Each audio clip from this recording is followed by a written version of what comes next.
large wooden structure that had served as a hall for leaders to meet with either princess. Through the years, it had grown into the Camelot she had known, and again, in the brief 200 years, it had expanded. She shuddered to think how it would look in 600 years, or even 1,000. Her eyes returned to the mare walking next to her, who would, most likely, see that change. I wonder what's bothering Rarity, Sweetie thought. She's hardly said anything since we arrived. It's already been 10 minutes. In all my life, she's only been this quiet when she's asleep. She decided to probe the waters. Sis, I've been meaning to ask you, how's Tom doing these days? Tom? The Rock? Tom the Rock? What?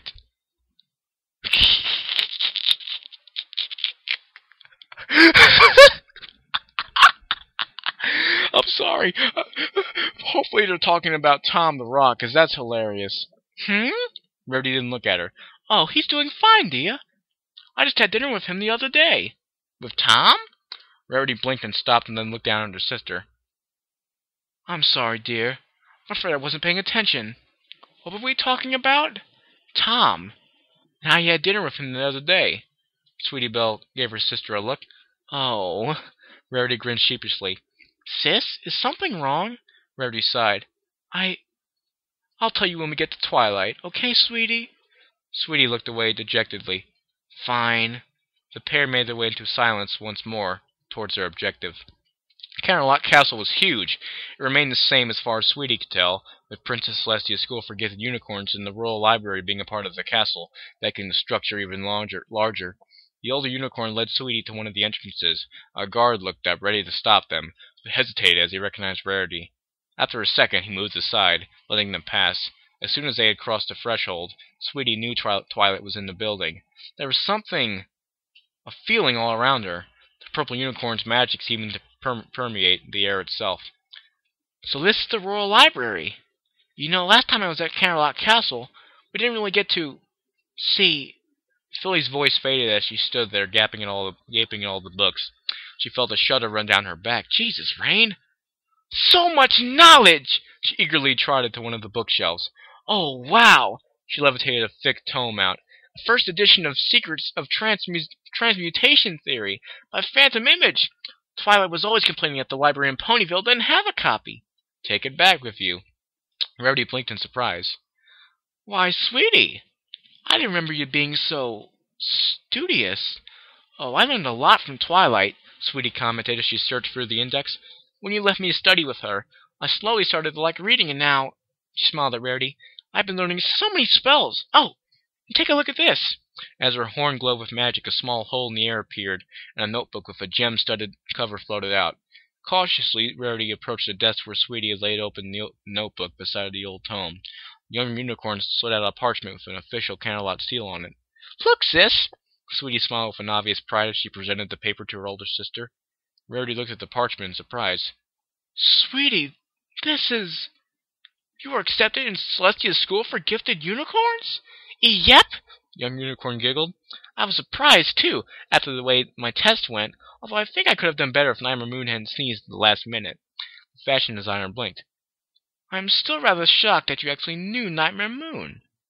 Moreover, that you talk about her as though she was just another friend. Sweetie chuckled. Oh, I was scared of her at the beginning. Once I realized she was just a prankster, things got a lot easier. And a pervert. Rarity shook her head in bewildered amusement, her eyes dropping to the paper in front of her. Well, congratulations, Sweetie! This is certainly a pleasant surprise. Thanks! Sweetie smiled and turned back to the tome. Now, let me take a quick look at this before we go find Twilight, okay? I always wanted to see what she found so interesting about this, and don't worry. You can take a good long look at it after we talk. Oh, that's Twilight. Don't worry. You can take a good long look at it after we talk, Twilight said, looking down at the book. Ah! The pair of mares looked down at the collapsed young unicorn with barely contained mirth. Are you all right, sweetie? Rarity asked. Why do you keep doing that to me? Sweetie whimpered as she slowly stood up. Well, if you paid attention to your surroundings, we wouldn't surprise you so much, would we? Twilight chuckled. It's nice to see you again, sweetie. Although I really want to know how is it that you've come to be here. Rarity looked at Twilight, startled. You mean That she's the real deal? Twilight asked with a small smile. Yes, she is. Sweetie's eyes narrowed. Wait, what do you mean? She looked at her from her mentor to her sister, who shifted guiltily. Did you ask Twilight to scan me? Rarity sighed, not meeting her sister's gaze. I'm sorry, sweetie, but I had to know, she said, looking up at the younger unicorn. You have to understand. What, that you didn't trust me? Sweetie stepped back, a hurt look crossing her face. No! Rarity quickly hugged her. Sweetie, my sister died. Do you understand? When I saw you again, I couldn't know, as much as I hoped, if you were real or, well, a creation of discord? Sweetie whispered dejectedly into her sister's mane. Or any of our other enemies, Twilight sighed. Don't hold it against her, sweetie. We've all suffered great losses in our lives. Husbands, sisters, children, friends. Sweetie remained silent for a moment longer, but finally nodded. I think I understand it a bit. Rarity released her from the hug and smiled warmly at her. Now, dear, why don't you tell Twilight and I what happened to you? From the beginning. Sweetie Belle took a deep breath. It all started when my sister had to go on a trip. That's quite the adventure, Rarity managed to say after having gaped at Sweetie for the majority of the telling. Twilight seemed slightly perturbed as well, but after a deep breath she summoned a quill, ink, and paper.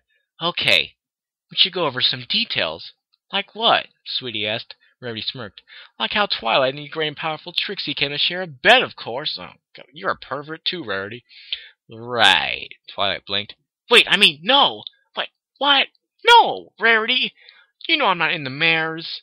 Well, in that universe you sure were. Remember Nightmare Moon?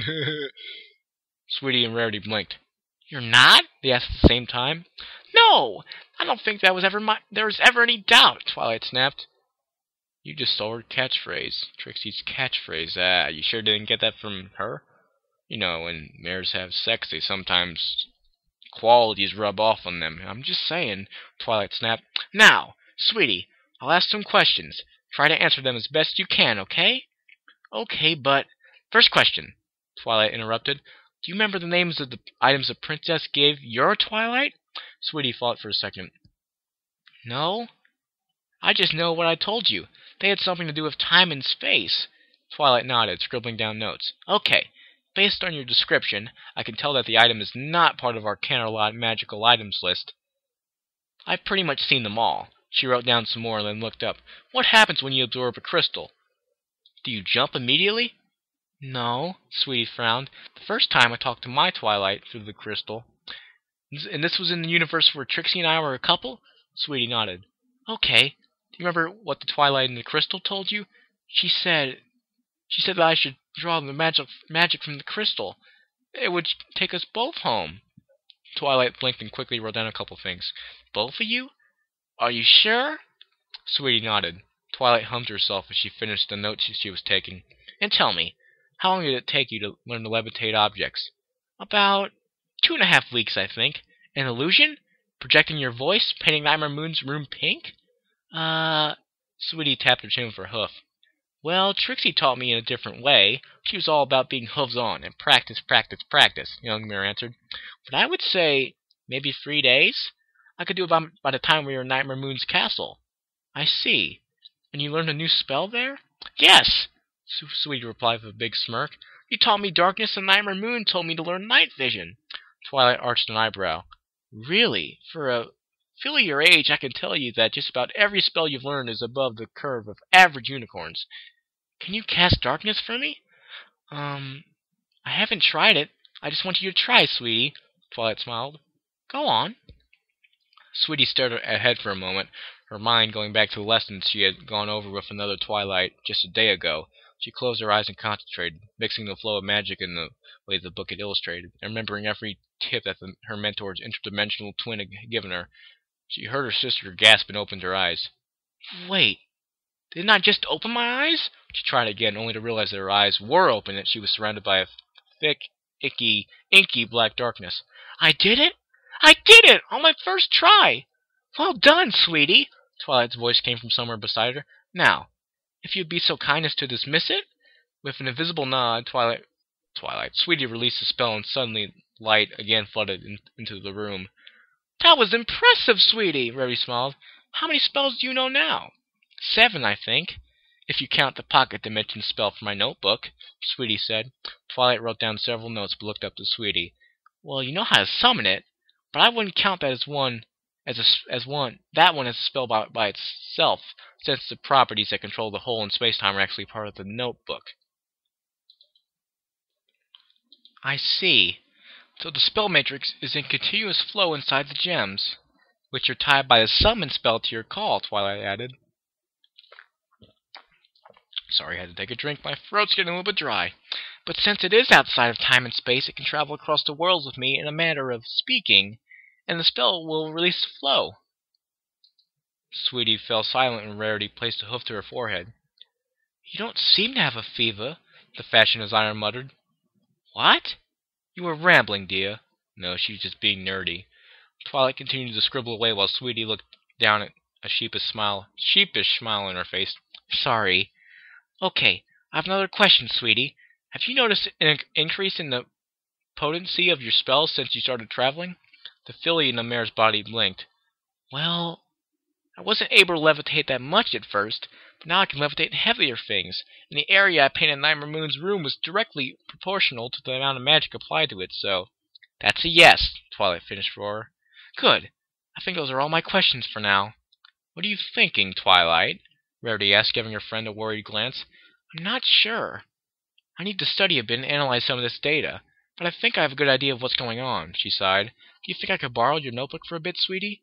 I'd like to take a look at the Matrix. I promise to take good care of it. Sweetie nodded. Sure, Twilight smiled. Thanks. I'll need to talk to you both a bit later. I'm finishing up my packing and... I'm telling you that Twilight's waiting for me. A very distant voice came from the door. The three watched as Applejack shook off the guard, who, after a quick glance at Twilight and the nod from the unicorn, left Earth Pony in peace. Darn it, why couldn't he just let me in? He knows who I am. Maybe you're a spy, Applejack shook her head, looking towards them. Hiya, Twilight. I'll come to help you pack. Oh, and looky here, Rarity. Fancy meeting you here. I didn't know that you were coming over. The farmer chuckled. And who's this fine young... You're a lesbian, Applejack. Fine, young... Yeah, you're a pedophile. She stopped cold. Her eyes slowly narrowed as she stared at Sweetie Belle. What is going on here? Rarity coughed, uncomfortable with the anger showing in her friend's eyes. I'm sure you're confused, Applejack, but... Darn right I'm confused, Applejack growled, stomping down with a hoof as she turned to glare at Rarity and Twilight. What is she doing here? She asked, her head motioning towards Sweetie Belle. Sweetie gulped. Applejack looked like she was about to jump on her and pummel her to a paste. Applejack, I'm sweet... Shut up, you! Applejack snapped, her head whipping to face Sweetie Belle. I don't know what hellhole y'all crowd out... Oh, that was horrible. I don't know what hellhole y'all crawled out, but I ain't gonna let you get away with this, she snorted, lowering her body and widening her stance. Sweetie Belle took a step back, trembling. She's going to kill me! She fled in horror. Applejack's eyes betrayed no compassion. When the orange mare took a step forward, Sweetie Belle stepped back. Why are you so angry? What'd I do?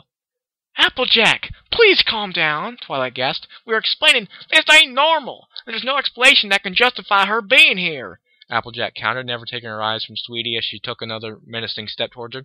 Whatever this thing is, she ain't Sweetie. Applejack, stay away from my sister, Rarity growled. Rarity, your sister and my sister are both gone, Applejack snapped.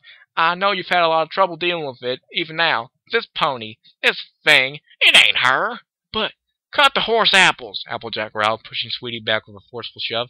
I'll take care of you right here and send you on your way. Oh, Hick, always so violent. Oh, Celestia, she really is going to kill me. Sweetie fell on her haunches, cringing as Applejack reared on her hind legs. Rarity slammed Applejack out of the way, sending her sprawling towards the floor as she stood protectively over Sweetie Belle. You will stay away from my sister, she hissed. I ain't backing up. She's not your sister. Girls, Twilight shouted, drawing their attention. Calm down. Look at what you're doing to Sweetie.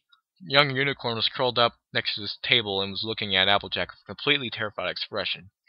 Rarity turned to look back at Applejack with such venom in her eyes that the farmer took an involuntary step back.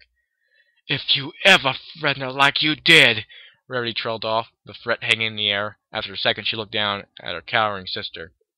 "Let's go, sweetie," Rarity said softly, slowly nudging the younger mare. "I have a lot of places to show you." Slowly, the older mare maneuvered Sweetie around the table, all the time keeping a cold glare on Applejack, just daring her to make a move or say something. "Twilight, dear, we will talk later when you are in a more civilized company." Twilight could only nod as the pair left, before turning to face her Earth Pony friend. "What happened there, Applejack?" Applejack shifted from hoof to hoof. "We have to talk about that filly, I've been having dreams about her." "What?" "Yeah, she killed your sister, man." "Are you okay, sweetie?" The younger unicorn didn't answer. She just kept shivering as they walked. Rarity sighed. Sweetie Belle had never really had a confrontation like that her whole life. A snarling werewolf was an instinctual enemy after all. However, having someone you loved and trusted about to attack you. "Why is Applejack so angry at me?" Sweetie finally asked shakily. Rarity sighed. "I don't know, sweetie. Applejack has lost a lot of family over the years, and for a pony who comes from a big family, each one has been very hard, especially Apple Bloom." "Just like I was for you," younger mare sighed in return. "But even then, I have never seen Applejack react like this. Maybe it's her old superstitious self kicking in, or she merely woke up in a bad mood." The older unicorn shook her head. "Applejack has always been a firecracker, sweetie. Let it be for now. Twilight will help calm her down." The young unicorn seemed doubtful, but nodded. She looked around. They were in an older section of Canterlot, with several buildings in what she could call a classic-style architecture, since she knew just next to nothing about it. "Where are we?" Rarity smiled as she slowed down and stopped in front of a huge building. "This, sweetie, is the Canterlot Opera House." Sweetie Belle's eyes widened as she looked at the building before her. This is where her counterpart had learned to sing, where she had become famous. "Come with me," Rarity said as she walked into the double doors. She spoke briefly with a clerk, whom stared at Sweetie as if she were a ghost. The clerk quickly nodded, and soon they were being ushered through the doors. There were a few ponies working in there at the time, but one and all stopped what they were doing and gaped at the pair of unicorns, more specifically at Sweetie, who returned their stares with a confused look. "Sis," she whispered. "Why is every pony looking at me like that?" Rarity looked at the ponies. "You'll see." I turned around another red-carpeted hall, and Sweetie stopped. In front of her was a wall display with several pictures of her in amazing dresses performing for thousands of ponies. A plaque with a brief biography was next to a smiling picture. "There is another, bigger set of pictures, notes, and even dresses in the hall of great equestrian artists," Rarity noted, smiling at her sister's expression of awe. "The opera keeps a few and sometimes rotates them, but yours have been here for quite a long time." "Who's that?" Sweetie asked, pointing at a gray mare playing a cello next to her in one of the pictures. They seemed to have the stage for themselves. Sweetie sang, as the Earth Pony played. "That is Octavia," Rarity said. "You would have been too young in your world to have met her yet. She played at quite a few galas. You eventually went to one with me, and I became good friends with her, when she played background music for a song you sang for the princesses." Sweetie gulped. She slowly traced a hoof on the plate of the picture, glass of the picture. "So many friends I have yet to meet. So many ponies that have changed my life or will change it." Sweetie blinked. "Wait, you had mentioned her before. Along with Fancy Pants?" Rarity nodded. "She was very helpful to you. She already had a great deal of influence here, and, when you made it in, she wasted no time in making you her protege." Sweetie looked at the picture again, now noticing the proud glance the Earth Pony was directing at her singing counterpart. "Sis, I'd like to hear some of Octavia's music." "And mine." Rarity smiled. "This way, sweetie." The hours passed. "Oh, man, hopefully I get to sing. That'd be awesome. I'd love to sing right now." The hours passed quickly as the pair listened to Sweetie's songs and Octavia's cello. The younger unicorn was impressed with the ample variety of genres her counterpart had explored. She'd started with classical music. She'd sing arias and play roles in operas. She had done a duet once with a famous singer, gone into pop and even country, which Rarity had sworn was due to hanging around Apple Bloom far too much. "Where are you now? You're so far away from me, and yet I can't help but pray." The experience had been overwhelming and humbling. She listened to herself as she'd grown and succeeded in a very competitive field, and she'd done much more than that. She'd become an icon. It was already more than 100 years since her death. The pony still listened to her songs. That you will stand here with me by your side. One day till then, I shall try my best to bide. It's like I suddenly have to live up to this, Sweetie thought, looking at the pensive Rarity as she listened to one of her songs, a piece she had named Heart's Lament. That's a fan fiction, too. That's pretty cool. Like I have to be as big as I became here. I have to be in the heart of ponies for generations after my death, she sighed. If I don't, if I'm not, what will Rarity think of me? She looked at her sister's hooves, encased in their fancy cuffs as the older mare tapped along the rhythm of the song. A slow feeling of dread overcame her as she looked at them. She remembered having read a horror book at the library once, and how one of the characters... Is it cupcakes? She shook her head. I bet it's cupcakes. When I see all that you done for me, I remember how your love set me free. Sweetie looked at Rarity. The older mare closed her eyes and was swaying to the music. Rarity? When the older mare didn't answer, Sweetie Belle put a hoof on her sister's shoulder. Oh, but now when I'm so far from thee, will the wind carry you from my longing plea? Rarity started, opening her eyes and looking around before they set on Sweetie. There was a flash of pain in those blue eyes that slowly faded as she looked at her younger sister. I'm sorry, Sweetie. I got lost there in your song, and she was crying. I've always liked this one. Remember when you composed it, and I'll always wait here, my love, so that we can fly away through the sky above. Sweetie held her sister close. Rarity melted into the hug, her words forgotten as she felt the living heartbeat of her sister. She closed her eyes and shuddered as she silently let the tears flow. Sweetie didn't let her go, even as she covered her sister's coat with salty tears. Slowly she raised her forelegs to wrap them around her Sweetie. And then we'll be together for all of time. Can't you hear and see my pine? You are mine, for you are my one true love. The pair listened silently as the song finished and slowly faded. It was quiet for several minutes, save for the shuddering breaths of the older mare. I'm sorry, Sweetie. The younger unicorn shook her head. It's okay, but sis, we need to talk. Rarity said nothing as her sister slowly pulled off the cuffs, exposing the scars which she had cut herself. Oh, God. Ah, please, sis, Sweetie said, looking up at her. Rarity stared at the scars she had intentionally left behind to remember what she had done. She remembered finding Sweetie's letter. Her sister had known. She carefully looked up at Sweetie's eyes. I don't know if I can, Sweetie. Please, sis? The room was quiet for a few moments, but then, I had forced myself not to think about it for years, Rarity whispered. Had it not been for the absolute silence in the room, Sweetie might have missed it. She remained quiet as her sister slowly spoke. I tried to pretend it wasn't going to happen. I could deal with it when it finally did. So I pushed it to the back of my mind, again and again. Rarity wasn't looking at her anymore. Her head was turned away and her eyes were fixed on a corner of the room. Even after you were tired and needed my help to get into the grocery store. It wasn't going to happen. You were strong in spirit. She clenched her teeth. It wasn't fair. You're my younger sister, but you were so much older. You knew it was going to happen. You even wrote me a note because you knew how hard I was going to try. I was trying to make it different.